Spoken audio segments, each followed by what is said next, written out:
এই ছেলেটার ভিডিও দেখেন, তারপরে কথা বলতেছি। আরেকটা কথা কি, খালি মাইয়া সুখ খুঁজেন না, দেখা আপনার কাছে যে বিয়া দিল মাইয়া সুখ হবে আপনাকে ভুল ধারণা। দেখা যায় সুখ কিরণ দেয় না, আমি ওরে ভালোবাসতাম, উনি আমারে ভালোবাসতাম। আপনারা যদি দিয়ে দিতেন, আমি কইছি আমি প্রতিষ্ঠিত হইলে আমি আপনার মেয়েরে বিয়া করবো। আপনারা কথাটা বুঝেন নাই, আপনারা আপনার মেয়েটারে সরাই দিলেন, আমার থেকে সরাই দিলেন। আমি আর কোনো ক্ষতি করিনি, আমি চাইলে এখনো পারি ওর ক্ষতি করতে, আমি করতেছি না, কারণ আমি ওরে ভালোবাসি। আপনারা কাজগুলা ঠিক করেন নাই, একদম ঠিক করেন নাই, একটা পোলার জীবন নষ্ট করলেন আপনারা। ছেলেটার কান্না, চিৎকার, ছেলেটার আহাজারি আপনারা তো দেখতে পারছেন। একটা মানুষ কতটা অসহায় হলে, কতটা কষ্ট পাইলে এভাবে আইসে কান্না করে। ছেলেদের চোখের পানি আনা কিন্তু খুবই কঠিন একটা কাজ, কিন্তু একটা মেয়ে খুব সহজে চাইলে একটা ছেলের চোখের পানি নিয়ে আসতে পারে।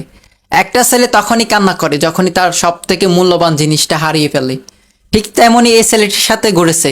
কাহিনীটা কি, এই ছেলেটা একটা মেয়েকে অনেক বেশি ভালোবাসতো, এমনকি তার ফ্যামিলি, মেয়েটার ফ্যামিলি তাকে দেয়নি। কি করছে, তার গার্লফ্রেন্ডকে অন্য একটা বুড়া বেটার সাথে বিয়ে করে দিয়েছে, যার বয়স 45 থেকে 50-এর কাছাকাছি হবে, ভুলদুনি না করি। তো একটা কথা কই, এই দুনিয়াতে টাকাই আপনার কাছে সব কিছু।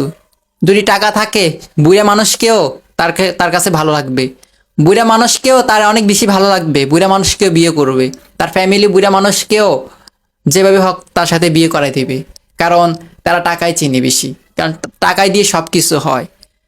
যেখানে টাকা দিয়ে সব কিছু হয়, সেখানে তোমার মতন একটা বেকার ছেলেকে তারা কখনো গ্রহণ করবে না। এই জন্য তোমার গার্লফ্রেন্ডকে অন্য জায়গায় বিয়ে করে দিচ্ছে। তো এখানে আমার একটা কথা আছে, আচ্ছা মেনে নিলাম তোমার গার্লফ্রেন্ডের সব কিছু, মানে ফ্যামিলির দোষ, সব কিছু তাদের দোষ, তোমাকে দেয়নি। তোমার গার্লফ্রেন্ড কি করছে? হ্যাঁ, ও তো পারতো, একটা মেয়ে যদি না চায় তাকে জোর করে, এখনকার যুগে একটা মেয়ে যদি না চায় তাকে জোর করে অন্য কোনো জায়গায় বিয়ে দেওয়া এটা অসম্ভব এখনকার যুগে। তো মেয়েরা তো পারতো ফ্যামিলির বিরুদ্ধে গিয়ে তোমাকে সারা জীবনের জন্য বিয়ে করতে পারতো, কেন করেনি? এখানে নিশ্চয় তারও মত আছে। তার যদি মত না থাকে, এখনকার যুগে সম্ভব না কেউ কাউকে জোর করে একটা বুড়া বেটার সাথে বিয়ে করে দিতে। আসলে টাকাই সব কিছু, টাকা পাইলে মেয়েরা সেখানে বিক্রি হয়ে যায়। এটা শুনতে খারাপ লাগলেও সত্যি যেটা ওটা বলতেছি। ভাই, জীবনে টাকা ইনকাম করো, তারপরে ভালোবাসো। আসলে কি বলবো, ছেলেটার জন্য আমার খুব কষ্ট লাগছে, কারণ একটা মানুষের মন ভেঙে যাওয়া এটা কতটা কষ্ট, যাদের মন ভাঙছে তারাই বুঝে। তো ভাই, একটা কথা বলি, এখানে জীবন শেষ না, এখান থেকে শুরু। এখান থেকে শিক্ষা নাও, সামনের দিকে এগিয়ে যাও, নতুন জীবন শুরু করো।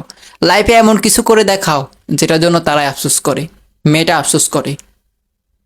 যে তোমাকে সত্যিকারই ভালোবাসে সে কখনো তোমাকে ছেড়ে যাবে না, যে কোনো মূল্যে তোমাকে চাইবে। সে তো তোমাকে সত্যি ভালোবাসে নাই, সে তো ঠিকই বদলে গেছে, সে খুবই সুখে আছে, কিন্তু তার জন্য চোখের পানি পেলে এটা একটা বোকামি। নতুন জীবন শুরু করো, জীবন খুবই সুন্দর।